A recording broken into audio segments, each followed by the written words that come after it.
आनंद विभाग के पास पूरे मध्य प्रदेश में कोई भी शासकीय कार्यालय यहाँ नहीं है, किसी भी जिले में जी। कोई भी अधिकारी कर्मचारी नहीं है किसी भी जिले में, चाहे वो निवाड़ी हो या नीमच हो या मंदसौर हो, किसी भी जिले में कोई कर्मचारी नहीं है। जो भी स्वयं सेवक हैं स्वप्रेरणा से आनंद विभाग में काम करने के लिए तत्पर हैं। मैं अपने आनंद विभाग में लगभग 1,15,000 से ज्यादा आनंदक जुड़ चुके का परिवार है। नहीं, आनंद और खुशी दोनों एक सी स्थितियां नहीं है। मैं अब तो खुशी जो बाहरी चीजों से, भौतिक चीजों से हमें मिल रही है वो अस्थायी। आनंद मिलता है हमें स्थायी। 2 या 3 सेकंड के लिए आंखें बंद कीजिए और वो याद कीजिए, वो चेहरा जो आपको सबसे प्रिय हो, सबसे ज्यादा लगाव हो, आपको उस चेहरे को याद कीजिए। आप या तो हमें काम जो हमारे पास चीज है उसके चले जाने का डर है, या जो हमारी चाह है वो काम हो नहीं पा रहा है, इसका डर। हाँ, या किसी काम में बहुत ज्यादा विलंब हो रहा है, देरी हो रही है। तो ये जो इस तरह के 3 कारण बनते हैं, इन कारणों से जो हमारे ऊपर मानसिक दबाव बनता है, और वही जो दबाव है वो चिंता के रूप में परिवर्तित हो जाता है। समस्या ऐसी जिसका प्रभाव हमारे अंदर है, या उस समस्या का हल हमारे ही पास है, मैं कर सकता हूँ। तो इसके समस्या के निराकरण के लिए हमें क्या करना चाहिए कि सबसे पहले उस समस्या के जो हल है उसके प्रयास हमें शुरू कर देना चाहिए। कि हमारे जो अभिभावक हैं, माता पिता हैं,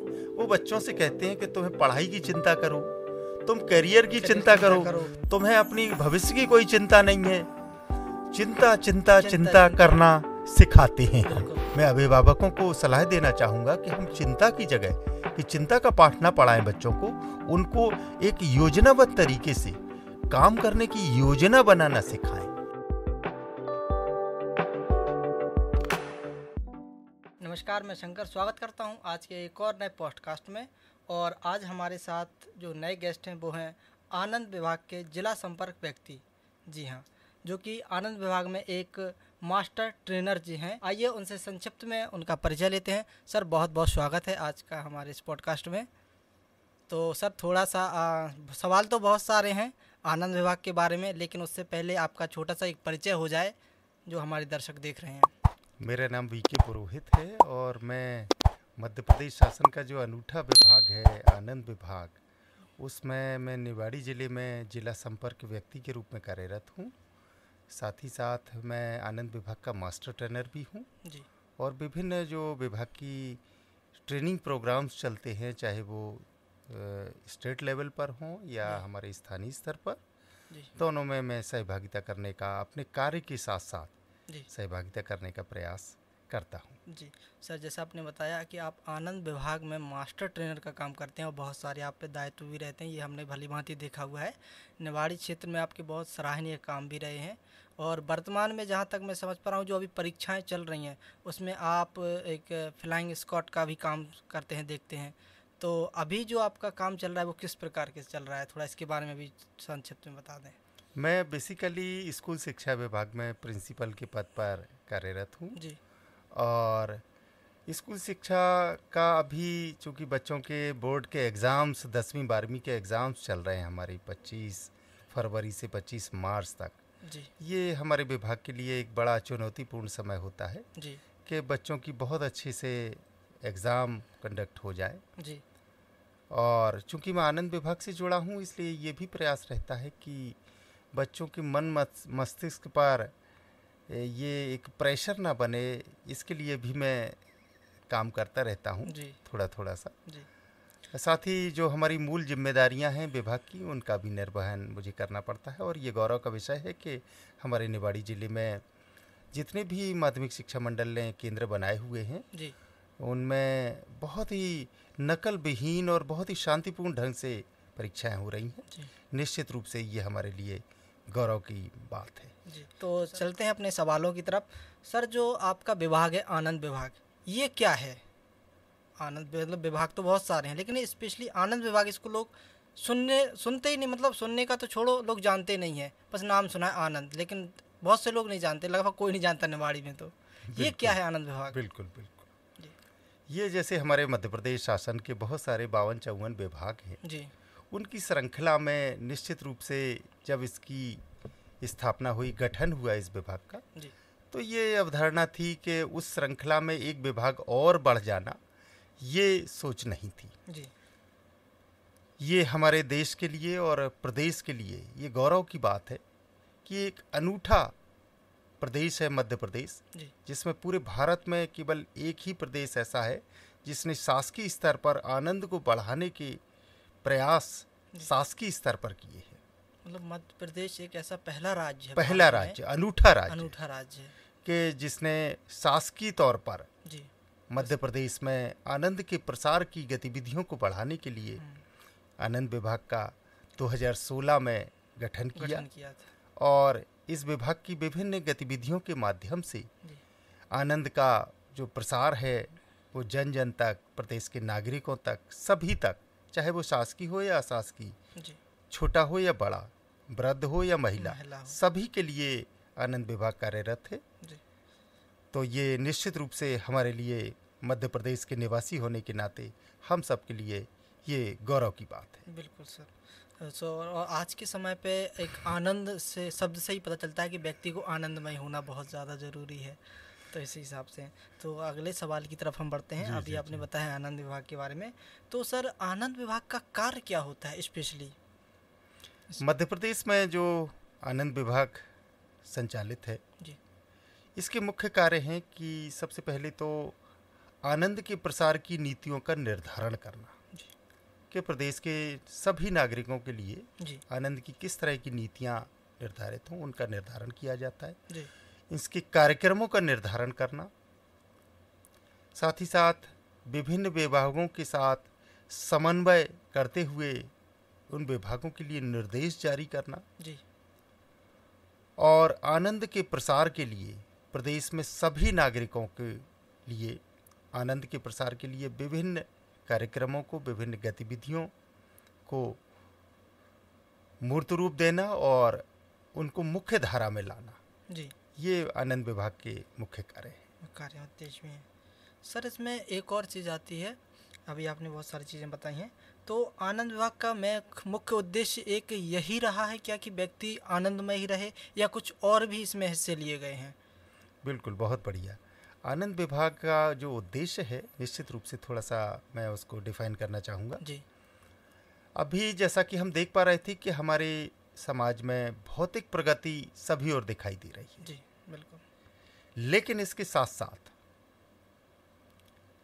ये भी हो रहा था कि अवसाद, निराशा, दुख, हिंसा, घरेलू हिंसा, आत्महत्या की घटनाएं, ये चीजें भी समानांतर रूप से चल रही बिल्कुल चल रही।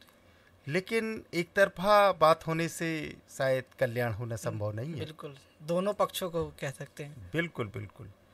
तो इसी उद्देश्य को लेकर के हमने हमारे मध्य प्रदेश शासन के द्वारा ये कार्य किया गया कि मध्य प्रदेश में आनंद विभाग का गठन किया गया और इसमें ये प्रयास किए गए कि आनंद की जो गतिविधियां हैं, आनंद के जो कार्यक्रम हैं, वो या जो पद्धतियां हैं आनंद की, उन सब पद्धतियों को आनंद विभाग खोजेगा और अपने प्रसारित करते हुए अपने प्रदेश के नागरिकों को आनंदित करने के लिए काम करेगा। ये इन उद्देश्यों को लेकर के आनंद विभाग शुरुआत की हुई है, चल रहा है। तो सर इसके अलावा आनंद विभाग में क्या क्या कार्यक्रम होते हैं? जैसे हर एक विभाग का एक कार्यक्रम होता है, कई प्रकार होते हैं, तो मुख्य रूप से आनंद विभाग के कौन कौन से कार्यक्रम होते हैं? जी बहुत अच्छा। आनंद विभाग के मुख्य रूप से जो कार्यक्रम हैं, जो बहुत ही लोकप्रिय कार्यक्रम हैं, उनके बारे में मैं चर्चा करना चाहूँगा। जिसमें सबसे पहला कार्यक्रम है अल्प विराम। दूसरे क्रम पर है आनंद सभा। इसके बाद आता है आनंद उत्सव, ये बहुत ही लोकप्रिय कार्यक्रम है। आनंद क्लब। इस तरह से कुछ हमारे ये 4-5 कार्यक्रम हैं जो कि बहुत ज़्यादा लोकप्रिय हैं और ये आनंद के प्रसार के लिए जन जन तक पहुंचाने का कार्य आनंद विभाग कर रहा है। जी सर, अभी आपने एक शब्द लिया है अल्प विराम। ये इसको थोड़ा जानकारी थोड़ा डिटेल में जानना चाहेंगे, ये क्या है? जी जी अपने किसी भी व्यक्ति की जो आपाधापी या कहें कि हम व्यस्ततम जीवन शैली में से जी कुछ थोड़ा सा समय निकाल कर जी यदि हम शांत हो जाते हैं, हम्म, या इसको यूँ कहें कि हम पॉज ले लेते हैं, अल्प विराम। अल्प, या उसमें हिंदी में अगर अपन हिंदी का कोई लिटरेचर या भाषा जब अपन पढ़ते हैं जी तो पढ़ते पढ़ते लाइन में कहीं बीच में आता है छोटा सा एक कॉमा लग जाता है जिसको कि हम अल्प विराम अल्प कहते विराम हैं बोलते हैं, जी बिल्कुल साहित्य में। बिल्कुल। वहाँ अल्प विराम का उद्देश्य ये होता है कि वहाँ थोड़ा सा रोकना है थोड़ा सा और फिर आगे बढ़ आगे जाना बढ़ना है। है। बिल्कुल वही हमारी इस कार्यक्रम का जो नाम है अल्प और विराम। वही यही काम है जी कि हमें अपनी ये जो भागदौड़ भरी जिंदगी है, व्यस्ततम जीवन शैली है, इसमें थोड़ा सा रोकना, शांत होना, जी, स्वयं के लिए समय देना और फिर आगे बढ़ जाना, इसको अल्प विराम का। ये हमारा अल्प विराम कार्यक्रम है। अच्छा, और इस अल्प विराम कार्यक्रम के माध्यम से जब हम स्वयं से जुड़ते हैं, बिल्कुल चाहे वो 2 मिनट के लिए जुड़ें, चाहे 5 मिनट के लिए जुड़ें या और आगे के समय के लिए, तो जब अपन स्वयं से जुड़ते हैं तो निश्चित रूप से हमारी अंतरात्मा में एक अदृश्य स्रोत है जो हमारा, उस स्रोत के माध्यम से हमें कहीं ना कहीं दिशा निर्देश मिलते हैं जी कि हम क्या करें क्या ना करें, क्या हमारे लिए अच्छा है क्या हमारे लिए बुरा है। ये हमारा अल्प विराम कार्यक्रम होता है और ये कोई भी व्यक्ति कहीं पर भी किन्हीं भी परिस्थितियों में कर सकते इस पद्धति को अपना अपना सकता है, ताकि जो दैनिक क्रिया में उसकी जो थकावट होती है मानसिक रूप से, वो उसको थोड़ा शांत कर सके। बिल्कुल बिल्कुल, क्योंकि ये बाहर ट्रैफिक जितना नहीं है, इससे ज़्यादा यदि अपन अपने से जुड़ते हैं, शांत होते हैं और अंदर की तरफ जब अपन देखते हैं अपने स्वयं को, तो हम देखते हैं कि अंदर ट्रैफिक बहुत ज़्यादा है बहुत ज़्यादा विचारों है। का। ऐसा लगता है जैसे एक्सीडेंट ना हो जाए। बिल्कुल काफ़ी चीज़ें सोच के रखता है मानव इंसान, वो हम लोग बहुत सारी अपनी दैनिक जीवन में देखते रहते हैं, ये वो मतलब पूरा सांसारिक रूप से बहुत चीज़ें मन में चलती रहती हैं। बिल्कुल बिल्कुल बिल्कुल, वही ट्रैफिक हमारे मन में चलता रहता है जी और अल्पविराम के माध्यम से उन्हीं विचारों को शांत करने का प्रयास और स्वयं को देखने का प्रयास हम करते हैं। जी बिल्कुल सर, इसमें आपने अपने जवाब में एक और शब्द बोला था, आनंद सभा। ये क्या है और कहाँ की जाती है? क्योंकि सभाएं तो अधिकतर देखते हैं बहुत सी प्रकार की होती हैं और लोग करते हैं, तो स्पेशली आनंद सभा क्या है और क्या मकसद है इसका? शंकर जी, इसमें आनंद सभा ये हमारे स्कूली विद्यार्थियों के लिए ये कार्यक्रम तैयार किया है आनंद विभाग ने। जी और इसमें जो कक्षा 9वीं से 12वीं तक के जो विद्यार्थी हैं, स्कूलों में अध्ययनरत हैं, और विशेष करके जो अभी हमारे गत वर्ष से CM राइज स्कूल्स की मध्य प्रदेश में जो स्थापना हुई है, उन स्कूलों में सबसे पहले इसको लागू किया गया है, संचालित होती हैं आनंद सभाएं। इसका उद्देश्य यह है कि हमारे जो बच्चे हैं उनमें जो ऊर्जा है, उस ऊर्जा को सकारात्मक दिशा दी जा सके और हमारे जो मानवीय मूल्य हैं, जैसे कृतज्ञता है, मदद है, चिंता है, दृष्टिकोण है, सम्मान है, इन मानवीय मूल्यों पर कुछ हमारे निर्धारित मॉड्यूल्स हैं और उन मॉड्यूल्स पर आनंद सभा में बच्चों के बीच में चर्चा की जाती है। इन सभाओं का संचालन जो हमारे स्कूल्स के प्रशिक्षित टीचर्स होते हैं, शिक्षक होते हैं, जिन्होंने अल्प विराम को अनुभव किया है, जी उसका प्रशिक्षण उन्होंने प्राप्त किया है, वो इसको संचालन करने के लिए अधिकृत होते हैं और उनके माध्यम से CM राइज विद्यालय में अभी गत वर्ष से ये आनंद सभा चालू की गई है। इसके साथ ही मैं और बताना चाहूँगा कि आनंद सभा ऑनलाइन भी की गई है। जब से हमारा कोविड-19 आया तो बहुत सारी चीज़ें हमारे बहुत सारे विभागों में हो गई थी, हर एक चीज़ ऑनलाइन होने लगी। तो उसी श्रृंखला में ऑनलाइन ये हमारी आनंद सभा भी होती है सप्ताह में एक दिन, शुक्रवार को 2:30 बजे से 4 बजे तक के लिए, और उसमें कोई भी किसी भी विद्यालय का कोई भी बच्चा भाग ले सकता है। उसमें कोई रिस्ट्रिक्शन नहीं है, सबको आनंद की ज़रूरत है, ऐसा आनंद विभाग का मानना है। उसमें कोई ये हम वर्गीकरण नहीं करते कि इसको लेना है, इसको नहीं। एक और सवाल है, जो अभी आपने बताया कि आनंद सभा में कोई भी भाग ले सकता है, तो सर इसकी क्या प्रक्रिया होती है, क्या रूपरेखा होती है और क्या इसमें बताया जाता है, इसके बारे में भी थोड़ा जानकारी दें। ये आनंद सभा में सबसे पहले तो हम ये ऑनलाइन एक लिंक तैयार की जाती है आनंद विभाग के द्वारा, राज्य आनंद संस्थान के द्वारा। जी और उस लिंक को हमारे जो आनंद विभाग के जो वॉलंटियर्स हैं, आनंदक हैं, जी मुझ जैसे ही अनेकों पूरे मध्य प्रदेश में, वो वॉलंटियर्स के माध्यम से ग्रुप्स में शेयर की जाती है और जी। वो हमारे बच्चों तक या स्कूल्स तक पहुंचती है। और उसके माध्यम से साथ ही साथ यूट्यूब और फेसबुक चैनल के माध्यम से भी कोई भी इस आनंद सभा में कोई भी जो छात्र है या छात्रा है जी वो इसमें सहभागिता कर सकता है। जी। अब इसमें मुख्य बात होती है कि इसमें क्या होता है, आपका प्रश्न था। तो इसमें मैंने जैसा अभी पहले भी आपको बताया था कि हमारे जो नैतिक मूल्य हैं, जो मानवीय मूल्य हैं, वैल्यूज़ हैं जी उनको हम डालने का प्रयास करते हैं कि हमारे छात्र जीवन में यदि बच्चों में वो वैल्यूज़, जैसे मैंने कहा कृतज्ञता, जी। मदद सबको अच्छी लगती है। बिल्कुल सर। मदद करके आप आज ही देख लीजिए, आपको अभी हाल रिजल्ट मिल जाए। बिल्कुल सर। किसी का सम्मान, बिल्कुल किसी का सम्मान करेंगे, निश्चित रूप से हम सिखाते हैं कि हमें सबका सम्मान करना चाहिए, जी केवल बड़ों का, महिलाओं का ही नहीं, अपने गुरुजनों का, सभी का सम्मान करें। जी। ये सबको अच्छी लगती है, बिल्कुल सबको आनंद देती है। बिल्कुल सर। बिल्कुल इंस्टेंट लाभ है, कोई भी करके कहीं भी देख कहीं भी दे सकता सकता है। बिल्कुल सर। तो इस तरह के जो हमारे मूल्य हैं, चिंता, बिल्कुल सर। चिंता बच्चों में एक बड़ी जी समस्या बिल्कुल। है। और परीक्षा के टाइम तो परीक्षा के टाइम पे और बड़ी समस्या है। तो चिंता को हम चिंतन में कैसे बदलें, बिल्कुल ये हम आनंद सभा में बच्चों को बताते हमारे हैं। सिखाते हैं। जी। दृष्टिकोण, हमारा क्या नज़रिया होना चाहिए, जी नज़रिए का भी हमारे जीवन में बड़ा महत्व होता है। तो जब हमारे खास करके जो बच्चों में बहुत ज़्यादा ऊर्जा होती है इस एज में, और उस ऊर्जा को हम सही डायरेक्शन दे सकें, सही दिशा दे सकें, उनके अंदर जो वैल्यूज़ हैं वो हम एक पॉजिटिव वैल्यूज़ डाल सकें, जो हमारी ह्यूमन वैल्यूज़ हैं, वो एक अच्छे नागरिक बन सकें। इसके लिए हमारे कुछ मॉड्यूल्स तैयार किए गए हैं और उन मॉड्यूल्स के आधार पर हमारे जो प्रशिक्षित शिक्षक हैं वो आनंद सभा संचालित करते हैं। जी। बहुत अच्छी आपने हमें जानकारी दी आनंद सभा के बारे में। इसके साथ और एक प्रश्न है कि जो शासकीय अधिकारी होते हैं, कर्मचारी होते हैं, तो उनके लिए आनंद विभाग के क्या क्या कार्यक्रम होते हैं, इसके बारे में भी थोड़ा हमें जानकारी दीजिए। जी जी जी। सबसे पहले तो मैं बताना चाहूँगा कि जो हमारा अल्पविराम कार्यक्रम है ये सबके लिए है, जी।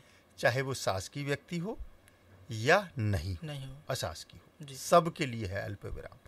कभी भी कहीं भी खुद से जुड़ने वाली बात है। बिल्कुल। तो वो कार्यक्रम तो हमारा है ही। बिल्कुल। इसके अलावा आपने चूंकि शासकीय कर्मचारी अधिकारियों की बात की है, तो एक स्पेसिफिक आनंद शिविर आयोजित किए जाते हैं। आनंद शिविर उनकी जीवन में, शासकीय कर्मचारी अधिकारियों के जीवन में आनंद का प्रसार हो जी। और उनकी कार्यशैली में एक इफेक्टिवनेस आए जी। प्रभावशीलता आ जाए।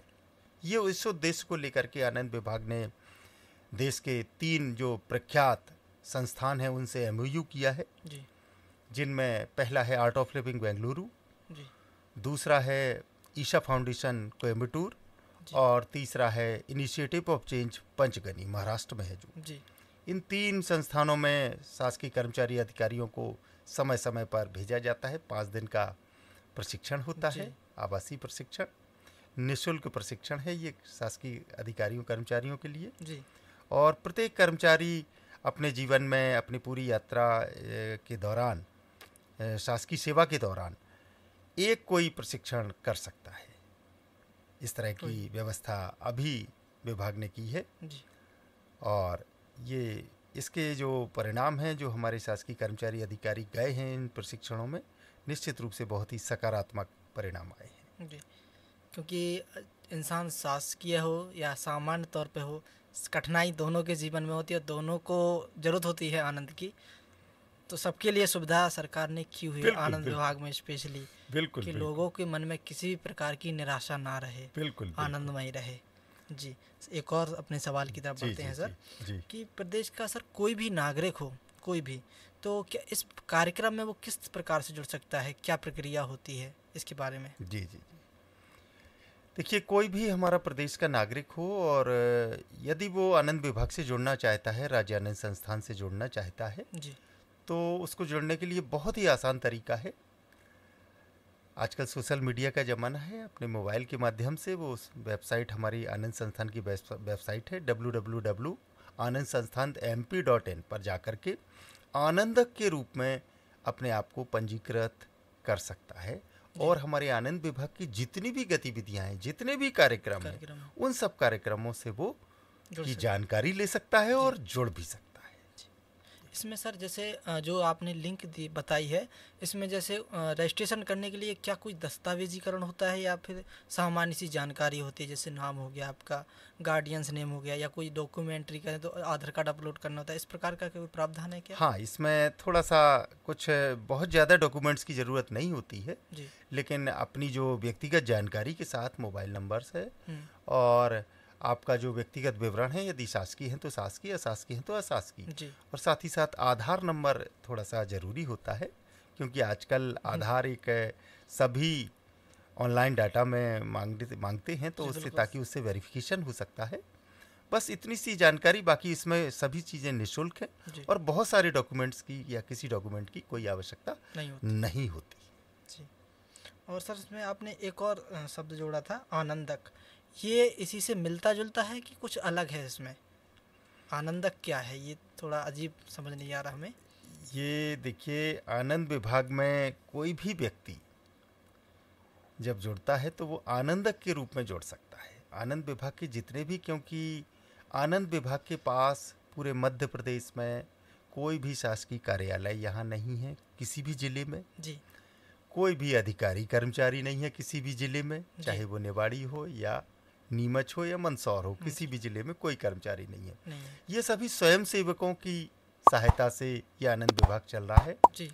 तो ये जो और विभाग हमारे 52-54 विभाग हैं मध्य प्रदेश के, उन विभागों की तरह नहीं है जी।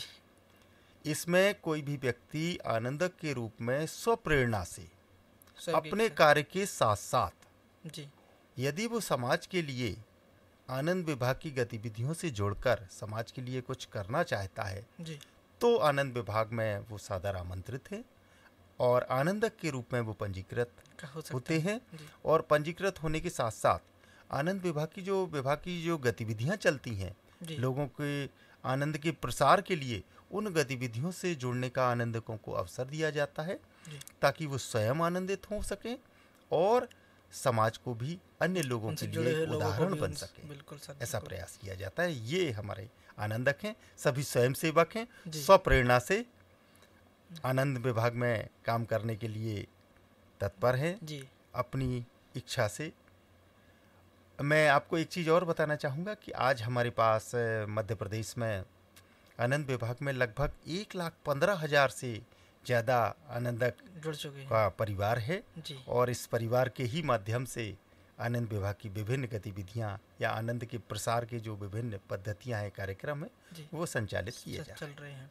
और एक और सर, लोगों में क्या है ना कि किसी चीज़ को लेकर कुछ भ्रांतियां हो जाती हैं, जैसे लोग कहते हैं कि फ्री में कोई नहीं मिलती या कुछ ऐसा होता है, तो इसमें लोगों का होता है कि कुछ शुल्क लिया जाता है या किसी प्रकार का मानदेय मिलता है जो आनंद तक जुड़ता है, तो इसमें कुछ ऐसा तो होता नहीं है? नहीं, इसमें कहीं कोई इस तरह का नहीं है। ये आनंदक जब बनते हैं तो उसमें ये सभी आनंदकों के लिए डिक्लेरेशन भी रहता है इसमें कि मैं जब अपनी स्वेच्छा से, अपनी स्वप्रेरणा से निःशुल्क अपने कार्य के साथ साथ, जैसे मैं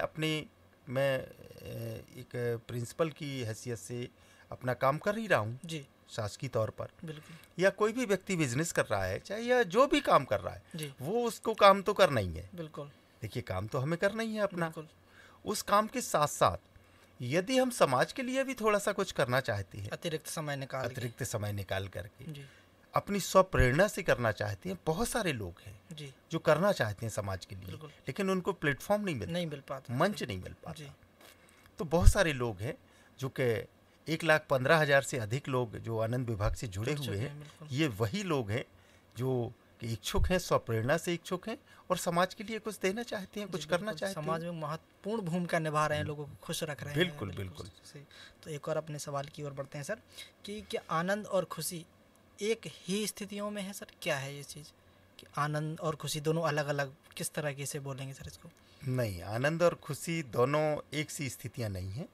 मैं आपको बताऊंगा कि खुशी जो है ये अस्थाई है खुशी। और ये हमें भौतिक चीज़ों से प्राप्त होती है। जैसे मान लीजिए जी अभी हम जहाँ बैठे हुए हैं, यहाँ पर एयर कंडीशनर चल रहा है, बिल्कुल बिजली है, बिल्कुल। अभी थोड़ी देर बाद बिजली चली जाए तो वो खुशी क्या दुख होगा? में बदल जाएगी कि यार लाइट चली गई है, वही बिजली चली गई है। स्थिति बिल्कुल बदल गई। बिल्कुल बदल गई। ये हमारे पास खुशी थी कि हम एसी में बैठे हुए थे, हाँ, लेकिन लाइट जाने से हमारी खुशी थोड़ी मायूसी में बदल बदल गई। गई। बिल्कुल खुशी जाती रही। बिल्कुल तो खुशी जो बाहरी चीज़ों से, भौतिक चीज़ों से हमें मिल रही है, जी वो अस्थाई है। अस्थाई है। जबकि जो दूसरी आपने बात कही कि आनंद आनंद जी आनंद मिलता है हमें स्थायी चीज़ों से। जी जैसे मैं अभी एक्सपेरिमेंट आपको करवाता हूँ। बिल्कुल सर। आनंद जो है आंतरिक स्थिति है हमारी, जी ये बाहरी स्थिति नहीं है, ये है आंतरिक हमारी आंतरिक स्थिति। किस प्रकार? जैसे मैं अभी आपसे कहता हूँ जी कि आप 2 या 3 सेकंड के लिए आंखें बंद कीजिए और वो याद कीजिए, वो चेहरा जो आपको सबसे प्रिय हो, सबसे ज़्यादा लगाव हो आपको, उस चेहरे को याद कीजिए। आप अपनी आंखें बंद कीजिए और उस चेहरे की जो है तस्वीर अपनी आंखों के सामने लाने का प्रयास कीजिए। आप करके देखिए।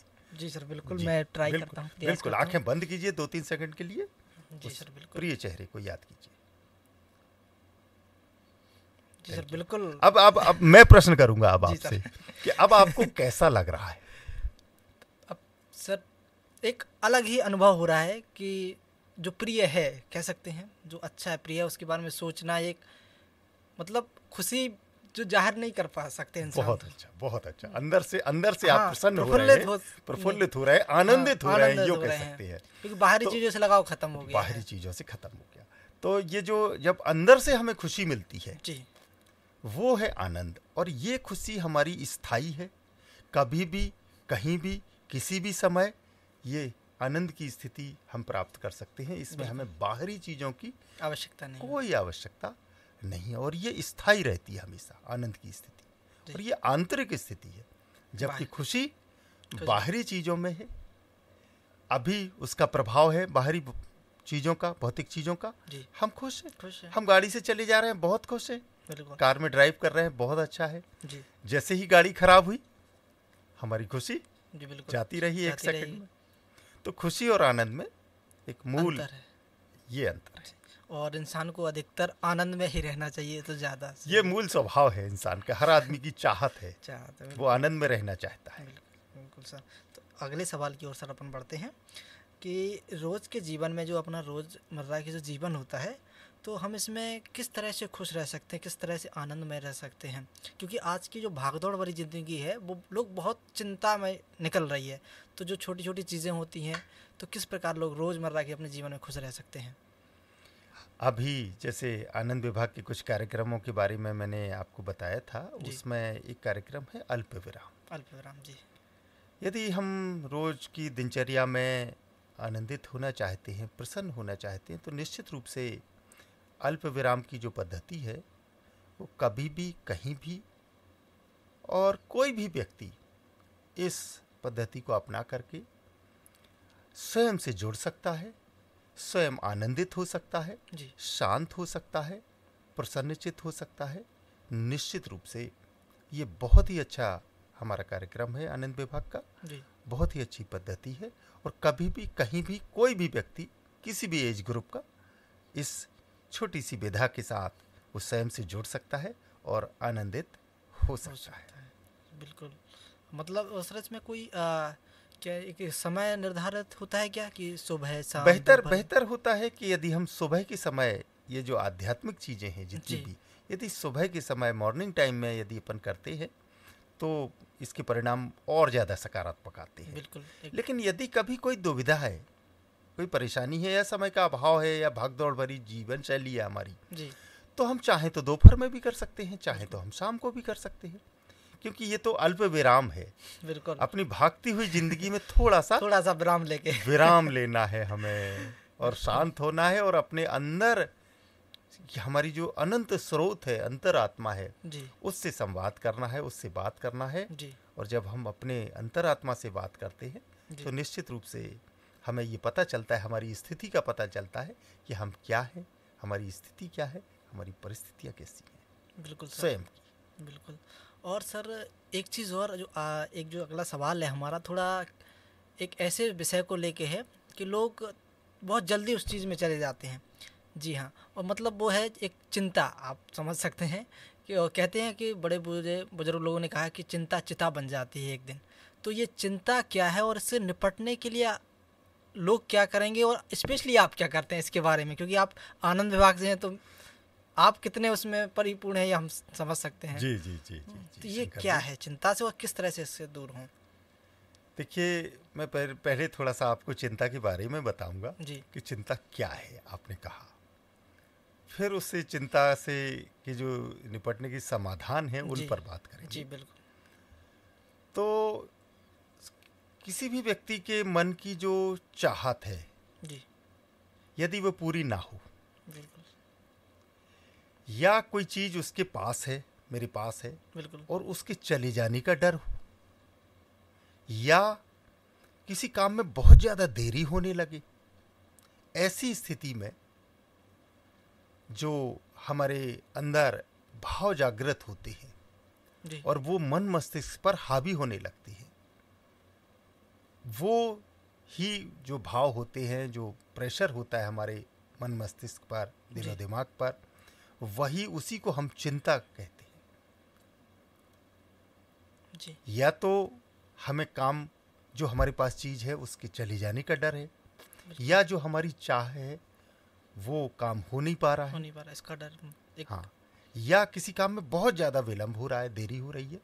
उसकी। तो ये जो इस तरह के 3 कारण बनते हैं, जी इन कारणों से जो हमारे ऊपर मानसिक दबाव बनता है, और वही जो दबाव है वो चिंता के रूप में परिवर्तित हो जाता है। जी अब चिंता का हम निवारण कैसे करें? तो सबसे पहले हम आपको ये भी बताएंगे, चिंता हमारे निवारण में अगर अपन जाते हैं तो 3 प्रकार की हैं जी समस्याएं। जी कुछ समस्याएं के कारण ही, समस्या जब आती है तो समस्या ही चिंता बना देती बना है। बिल्कुल सर। समस्याएं 3 प्रकार से आती हैं मुख्य रूप से। जी पहली हमारी समस्या होती है कि जिसका हम निराकरण, ये हमारे स्वयं के प्रभाव में होती है। पहली समस्या, जी वर्गीकरण कर रहा हूं मैं समस्याओं का। जी समस्या ऐसी जिसका प्रभाव हमारे अंदर है, या उस समस्या का हल हमारे ही पास पास है। मैं कर सकता हूं। जी तो इसके समस्या के निराकरण के लिए हमें क्या करना चाहिए कि सबसे पहले उस समस्या की जो हल है उसके प्रयास हमें शुरू कर देना चाहिए, जी ताकि समस्या के से हम मुक्ति पा जाए। समस्या से मुक्ति पाएंगे तो चिंता से भी मुक्ति बिल्कुल, पा जाए। मतलब जो चीज़ अपने हाथ में है उसको पहले तो यही प्रयास उसको है उसको स्वयं बिल्कुल कर लें, उसको टाले नहीं, टाल लेना। उसको स्वयं कर ले, जी। जल्दी से जल्दी कर ले। जी तो बहुत सारी समस्याएं हमारे प्रभाव में होती हैं बिल्कुल। जिनको हम कर सकते हैं। जी दूसरी हमारी जो समस्या होती है वो होती है कल्पनाओं पर आधारित। जी जैसे मुझे डर है कि कहीं मेरा दोस्त मुझसे बिछड़ ना जाए, रूठ गया है, टूट गया। जी ये मैंने एक कल्पना कर ली। जी अमुक व्यक्ति है जो हो सकता है कि मुझे हमला कर दे मेरे ऊपर, मैं यदि उसके क्षेत्र में जाऊंगा। बिल्कुल ये हमने कल्पना कर ली है, ये है नहीं, है सत्यता कहीं जी नहीं है। बिल्कुल कल्पना है सर। कल्पना के आधार पर भी बहुत सारी हमारी समस्याएं बनती हैं, जी और वही चिंता का कारण, वो कल्पना में हम घूमते रहते हैं और वो ही चिंता का बनती कारण बन जाती जी। है, चिंता बन जाती है। अब इसके लिए हम क्या करें? यदि हमें वास्तविक रूप में उस सत्य का या वास्तविकता का पता लग जाए, जी तो हमें मुख्य काम क्या करना है कि उस वास्तविकता को पता लगाना है। बिल्कुल। यदि हम वास्तविकता का पता लगा लें तो फिर जो हमारी कल्पना थी वो खत्म हो जाएगी। वो खत्म हो जाएगी, चिंता थी वो खत्म हो जाएगी, बिल्कुल। समस्या थी वो खत्म हो जाएगी। बिल्कुल इसको संक्षिप्त में हम एक लाइन में यूं कह सकते हैं कि कल्पना खत्म तो चिंता खत्म। चिंता खत्म। जी दूसरी हमारी वर्गीकरण में दूसरी तरह की समस्याएं इस तरह की आती हैं। जी पहली हमारी रही जो हमारे प्रभाव प्रभाव में, में थी। दूसरी रही जो हमारी कल्पनाओं में कल्पना है। थी। जी अब तीसरी चिंता पे बात करते हैं, या तीसरी प्रकार की जो समस्या है, जो चिंता बनती है, जी वो होती है, कुछ समस्याएं ऐसी होती हैं जो हमारे नियंत्रण से बाहर हैं, जी हमारे प्रभाव में ही नहीं है, जी उनका सॉल्यूशन हमारे पास नहीं है। नहीं है, फिर भी हम सोचे जा रहे हैं उसको, फिर भी हम चिंतन सोचे किए चले जा रहे हैं कि जैसे हमारे देश की पॉपुलेशन बहुत बढ़ रही है, जी मान लीजिए। बिल्कुल। अब इसका नियंत्रण हमारे पास नहीं है, हमारे प्रभाव में नहीं है नहीं चिंता। लेकिन फिर भी हम सोचे चले जा रहे हैं, फिर भी चिंतित हुए जा रहे हैं। चिंतित हुए जा रहे हैं। ऐसी बहुत सारी समस्याएं जी, होती बिल्कुल। हैं जो कि हमारे प्रभाव में नहीं होती है। बिल्कुल। तो ऐसी स्थिति में जब जो समस्या हमारे प्रभाव में नहीं है, तो इसके लिए उस स्थिति को यथावत हमें स्वीकार करना ही उस चिंता से मुक्ति दिला सकता है। जी बिल्कुल। ये एक स्वयं के व्यक्ति की जो चीज़ कंट्रोल में नहीं है उसके बारे में ज़्यादा सोचेंगे तो चिंता जाहिर सी बात पड़ेगी। इसके लिए हम एक काम और कर सकते हैं जी। कि इस तरह की कोई समस्या होती है तो उसको हम जब हमारा शांत समय लेते हैं, अल्प विराम लेते हैं, तो उसमें हम भविष्य के समय पर या अपने आराध्य पर उन समस्याओं को समर्पित कर देते हैं। जी बिल्कुल। और उस जो समस्या है या जो चिंता है उससे हम मुक्ति पा सकते हैं। एक बात और मैं बताना चाहूँगा बच्चों के विषय में चिंता। जी। ये हम अधिकतर चिंतित हो जाते हैं बच्चों के विषय में नहीं, और बच्चों के विषय में क्या होता है कि हमारे जो अभिभावक हैं, माता पिता हैं, वो बच्चों से कहते हैं कि तुम्हें पढ़ाई की चिंता करो, तुम करियर की चिंता करो, तुम्हें अपनी भविष्य की कोई चिंता नहीं है। चिंता करना सिखाते हैं हम। बिल्कुल। स्वयं मतलब जिस चीज से दूर रहना सिखा रहे हैं, और अभिभावक कुछ ऐसे हैं जो कहते हैं आप उसमें चिंता करो। तो ये चिंता की जो प्रवृत्ति है, चिंता की जो आदत है, हैबिट है, ये हमारे गार्जियन या हम बड़े अपने बच्चों को सिखाने का प्रयास करते हैं। बिल्कुल। और इससे होता क्या है कि उनका जो सबकॉन्शियस माइंड है, अवचेतन मन है, उस पर नकारात्मक प्रभाव पड़ता चला जाता है। बिल्कुल सर। तो इसके लिए हम करें क्या? इसके लिए चिंता की जगह मैं अभिभावकों को सलाह देना चाहूँगा कि हम चिंता की जगह कि चिंता का पाठ ना पढ़ाएं बच्चों को, उनको एक योजनाबद्ध तरीके से काम करने की योजना बनाना सिखाएं। वो उसके लिए प्रेरित करें। प्लानिंग से एक योजना बना के उसके लिए हम प्रेरित करें बच्चों को कि वो योजना बना करके किसी भी काम को करें, तो शायद उनके जीवन में सफलता उनको मिल सकेगी और वो आनंदित भी रहेंगे और चिंता से दूर रहेंगे। अब सर और आगे बढ़ते हैं। जैसे अभी आपने एक शब्द कहा सफलता, उसी के बारे में सवाल है कि क्या सफलता, क्योंकि हर व्यक्ति सफल होना चाहता है, खुशी पाना चाहता है, तो सफलता और खुशी दोनों का क्या संबंध है? क्या ये अलग अलग हैं या सफलता से ही खुशी आती है? क्या है ये पूरी बात? ये सफलता और खुशी ये दो निश्चित रूप से शब्द अलग अलग है। अलग, क्योंकि अधिकतर यही सोचते हैं मैं इस चीज़ में सफल हो गया तो मुझे खुशी मिल जाएगी, फिर थोड़ी और चीज़ काम ना आ जाती है, मतलब कुछ ना कुछ आगे के लिए निरंतर प्रयास के लिए वो खुश सोचता है। तो सबसे पहले मैं खुशी पे बात करूंगा, फिर सफलता पर, और फिर इन दोनों के देखते हैं अपन। तो सबसे पहले खुशी पर कि खुशी हमें मिलती है। खुशी हमें बहुत सारी चीज़ों से, बाहरी चीज़ों से भी मिल जाती है। जैसे मैंने अभी पहले आपने जिक्र किया था, तो मैंने बताया था, ये लाइट का उदाहरण दिया था, कार का भी उदाहरण दिया था। बहुत सारी भौतिक चीज़ों से हमें खुशी मिल जाती है। ठीक है। और सफलता, अब सफलता की बात आती है तो सफलता भी हमारे जीवन का एक पड़ाव होता है, और सफलता कई बार हमें भौतिक चीज़ों से भी मिल जाती है। और आज के युग में तो मैं कहूँगा कि जैसे हमारे पास हमारे अभिभावकों की तुलना में, हमारे पूर्वज जो थे उनकी तुलना में हमारे पास देखिए मकान पक्का है, अच्छा मकान है, गाड़ी है, मोबाइल है, पैसा है, नौकरी है, व्यवसाय है, खेती है, बहुत अच्छे अच्छे रोड्स हैं हमारे पास, बहुत अच्छा भौतिक विकास हमारे शहर में, गांव में, गलियों में, सब जगह हो रहा है, सुविधाएं सारी हैं। लेकिन क्या आप अपने अभिभावकों की तुलना में या अपने पूर्वजों की तुलना में ज़्यादा प्रसन्न हैं या वो प्रसन्न थे? ये जवाब आप दीजिए। अब जहाँ तक सर मैं समझ पा रहा हूँ इस चीज़ को, क्योंकि उस टाइम कल्पना ही कर सकते हैं उस टाइम की कि वो, आपने अपने अभिभावकों से क्या सुना है?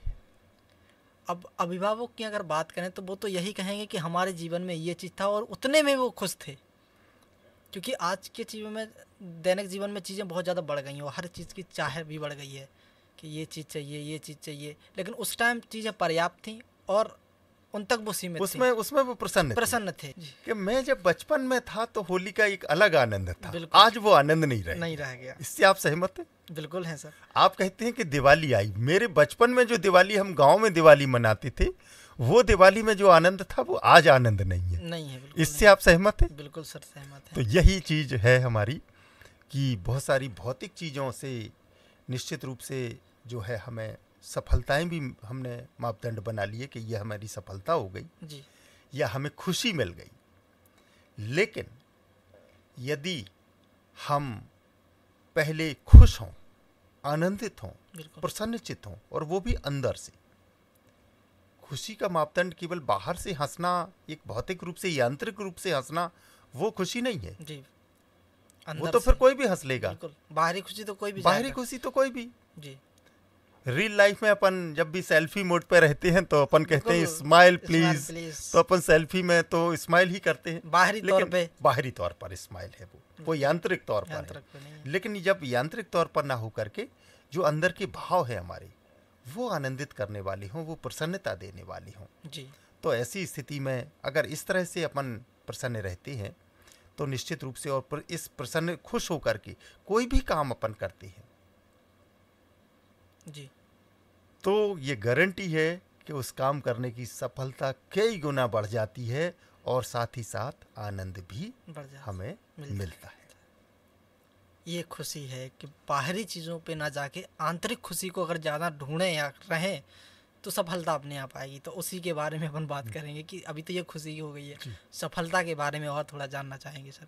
बिल्कुल बिल्कुल, कि सफलता ये देखिए मूल रूप से बात वहीं पहुंचती है कि सबसे पहले तो हम आनंदित हों, खुश हों, अंदर से शांत हों, अंदर से आनंदित हों। अंदर से जब शांत होंगे, अंदर से आनंदित होंगे, तब हमारी सोचने समझने की शक्ति जो है विकसित होती है। हमारी अंतरात्मा लगातार हमें निर्देश देती रहती है कि आपको ये करना है, ये नहीं करना है।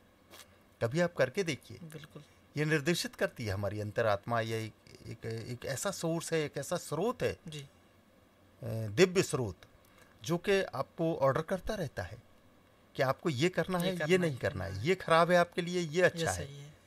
तो ये आप करके जब भी अपन देखते हैं और फिर अपन सोच समझ के किसी भी काम को करते हैं, सोच समझ के किया हुआ काम निश्चित रूप से हमें सफलता देता है। बिल्कुल सर। और सफलता के साथ साथ हमें खुशी भी देता है। सोच समझ के, योजना बना करके, प्लानिंग करके, मेहनत करके जो भी चीज़ मिलती है बहुत खुशी देती है। बिल्कुल।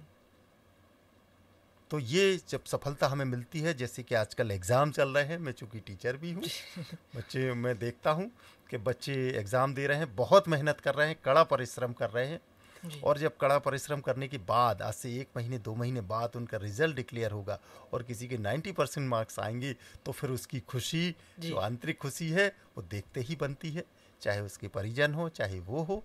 तो इस तरह से कड़ी मेहनत के बाद एक योजनाबद्ध तरीके से शांत होकर के, अपन अंदर से खुश होकर के जब काम करेंगे तो निश्चित रूप से हमें सफलता मिलनी ही है जी। ये उसकी संभावनाएं बहुत ज़्यादा हो जाती है सफलता मिलने की। लेकिन हम जब अशांत होते हैं तो फिर उतनी ही उसके विपरीत चलते हैं। बिल्कुल। फिर जब अशांत मन से कोई भी काम सफल भी, वही बात आ गई है, बिल्कुल बिल्कुल नहीं हो पाता है। हाँ जी। तो इसमें सफलता भी मिलती है और हम आनंदित भी होते हैं, प्रसन्न भी होते हैं, खुश भी होते हैं, और वो अंदर से खुशी जी। सर एक और सवाल खुशी और सफलता से जुड़ा हुआ ही है कि इन दोनों को संतुलित बनाए रखने के लिए क्या होता है? कोई ऐसा एक कह सकते हैं कि टेक्निक्स होती है, या किस प्रकार से एक व्यक्ति को मेंटेन करना पड़ता है सफलता खुशी दोनों के बीच में? बिल्कुल, बहुत अच्छा। ये शंकर जी, ये मैं बताना चाहूँगा कि बिल्कुल एक लाइन में, बिल्कुल संक्षिप्त में एक फॉर्मूले के फॉर्म में देना चाहूँगा आपको। ये बात बताऊँगा कि यदि हम खुश होकर के कोई भी काम करें जी, तो सफलता की संभावनाएं बहुत ज़्यादा बढ़ जाती हैं। खुश होते हैं तो शांत होते हैं, शांत होते हैं तो हम सोचते हैं तो प्लानिंग करते हैं, प्लानिंग करते हैं तो योजना बनती है उसकी जी। प्लानिंग योजना एक ही चीज़ है जी। योजना बनती है तो चरणबद्ध तरीके से हम उसमें कठिन परिश्रम करते हैं, मेहनत करते हैं, ईमानदारी छुपी होती है उसमें, निष्ठा छुपी होती है, और इन्हीं सब का एक कॉम्बिनेशन जो निकल के आता है वो बनता है सफलता। बिल्कुल जी। सर अभी आपने बताया कि सफलता का संबंध खुशी संबंध सफलता, लेकिन एक चीज़ और है जो हम आज के दौर में देख रहे हैं कि पैसा, हमें हमारे गार्डियन बताते हैं, लोग आसपास के बताते हैं कि पैसा ही सब कुछ होता है और पैसे से ही खुशी मिलती है, ये लोगों का कहना है। तो कितनी सच्चाई है इसमें कि क्या पैसा खुशी दे सकता है या पैसा ही खुशी है? इसके बारे में भी हम जानेंगे। बिल्कुल। पैसा हमारी दैनिक जीवन की आवश्यकता निश्चित रूप से है, जी लेकिन ये ही सत्य है कि पैसा खुशी देता है, ये मैं शायद इससे सहमत नहीं हूँ। जी सभी खुशियाँ पैसे से मिलना शायद संभव नहीं है। बहुत सारी चीज़ें, जैसे कि मैं आपको बताना चाहूँगा जी कि किसी भी बच्चे को आप बहुत अच्छी बुक्स ला के दे दीजिए, जी बहुत अच्छे कॉलेज में एडमिशन करा दीजिए जिसमें लाखों रुपए फीस है, जी क्या उसको नॉलेज मिल सकती है पैसा देकर? नहीं मिल सकती।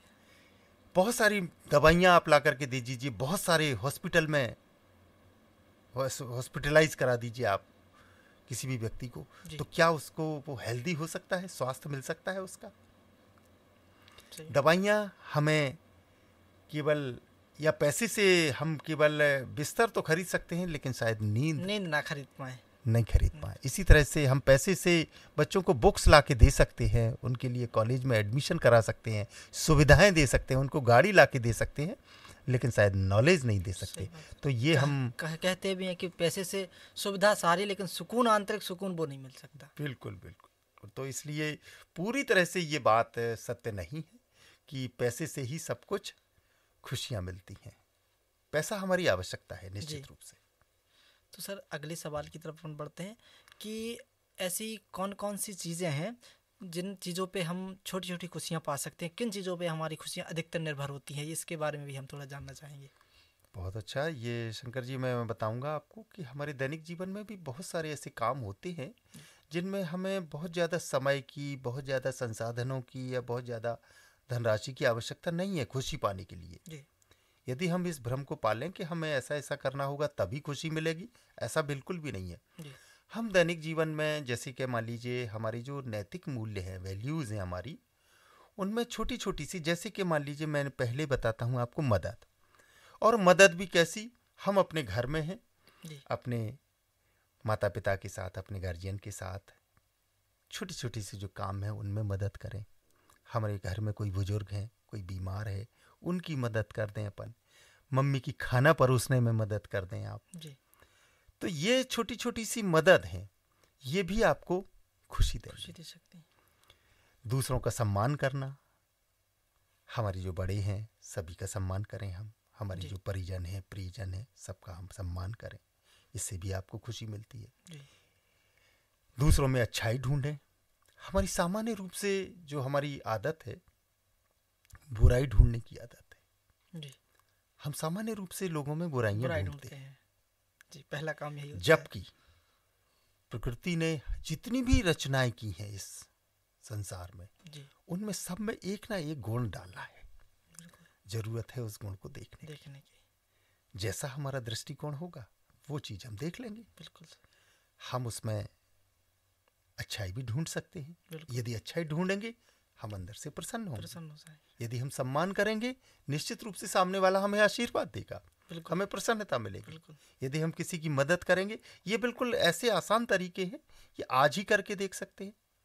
कृतज्ञता, बिल्कुल ग्रेटफुलनेस होना, किसी के प्रति कृतज्ञ होके उसके भाव, जो आंतरिक भाव है, ये यदि प्रकट करते हैं हम, निश्चित रूप से सामने वाला आनंदित तो होगा ही, लेकिन सबसे पहले आनंदित हम स्वयं होने लगते हैं। तो ये बहुत सारी ऐसी छोटी छोटी जो हमारी नैतिक मूल्य है, वैल्यूज़ हैं, इनका यदि हम अपने दैनिक जीवन में उपयोग करते हैं, अपने घर में, अपने परिवार में, अपने ऑफिस में, या समाज में, या अपने जो वर्किंग एरिया है, या कहीं पर भी, चाहे यात्रा के दौरान या कहीं पर भी हम कर सकते हैं इन सब चीज़ों का, और कहीं पर भी हम आनंदित हो सकते हैं। इसके लिए बहुत सारी प्लानिंग की और बहुत सारी चीज़ों की ज़रूरत शायद नहीं। सर आपने एक शब्द कहा है कृतज्ञता, इसको आप शुरू से कहते आ रहे हैं। एक्चुअली ये कृतज्ञता किस तरह से खुशी बढ़ाने में हमारी मदद करता है, किस प्रकार से, इसके बारे में थोड़ी हमें जानकारी चाहते हैं। जी जी, क्योंकि बहुत बार आपने कृतज्ञता शब्द बोला है। जी जी जी जी जी। किसी भी दूसरे व्यक्ति के द्वारा जब सहयोग किया जाता है या कोई मदद की जाती है, तो ये जो उसने मदद कर दी, उसने सहयोग कर दिया, जी। जिसकी मदद की है, जिसका सहयोग किया है, उसके अंदर जो भाव प्रकट होते हैं आभार की, अच्छा। आपने मेरी मदद की, जी। मेरे अंदर जो भाव प्रकट हुए आभार के, आनंद के, वही भाव कृतज्ञता है। जी। चाहे किसी व्यक्ति ने प्रत्यक्ष रूप में या अप्रत्यक्ष रूप में किसी की भी मदद की हो या सहयोग किया हो, और सहयोग और मदद केवल मैं यहां बताना चाहूंगा कि केवल धनराशि से मतलब नहीं है, केवल पैसों से मदद नहीं है। चाहे वो विचारों की हो, चाहे समय की हो, चाहे हमारी शारीरिक रूप से हो, किसी भी तरह से उसने आपका मार्गदर्शन किया, आपका सहयोग किया, आपकी सहायता की, वो सभी इसी श्रेणी में आते हैं कि जिसने भी आपकी सहायता की है, मदद की है, जी। उसके प्रति आपको आभारी होने का जो भाव है वो आपके अंदर आना चाहिए। इससे होता क्या है, मदद करने वाला और मदद लेने वाला जी। दोनों के बीच में जो संबंध होते हैं वो मजबूत बनते हैं, विश्वास बनता है। बिल्कुल। और यदि मजबूत संबंध बनते हैं, विश्वास बनता है, तो वहीं पर आनंदमयी वातावरण निर्मित होने लगता है। बिल्कुल। साथ ही साथ जो मदद करने वाला व्यक्ति है, सहयोग करने वाला जो व्यक्ति है, चाहे वो प्रत्यक्ष किया हो उसने, अप्रत्यक्ष की हो, वो उसके मन में ये धारणा आती है कि अब हम इसको और आगे बढ़ाएंगे। बिल्कुल। तो इसलिए ये आनंद की ये एक और अवधारणा, जो हम कृतज्ञता का जो भाव है वो प्रकट करना बहुत आवश्यक है। किसी ने आपकी छोटी सी भी मदद की है तो हम जरूर से, इसमें कुछ लगता नहीं है, कुछ भी पैसा नहीं लगता, बहुत सारा समय भी नहीं लगता। आपने हमारी छोटी सी मदद कर दी, हमने आपको थैंक यू कह दिया। जी। हम थैंकफुल हैं सर आपके, आपने हमारे यहाँ पधारे, आपने हमारी ये मदद की, आपने हमारा वो काम किया, आपने हमसे बात की, आप हमारे यहाँ आए, आपने हमारे यहाँ एक गिलास पानी पिया, हमें बहुत अच्छा लगा। छोटी छोटी सी बातों में हम कृतज्ञ हो सकते हैं, सामने वाले को आनंदित कर सकते हैं और स्वयं भी आनंदित हो सकते हैं। बिल्कुल।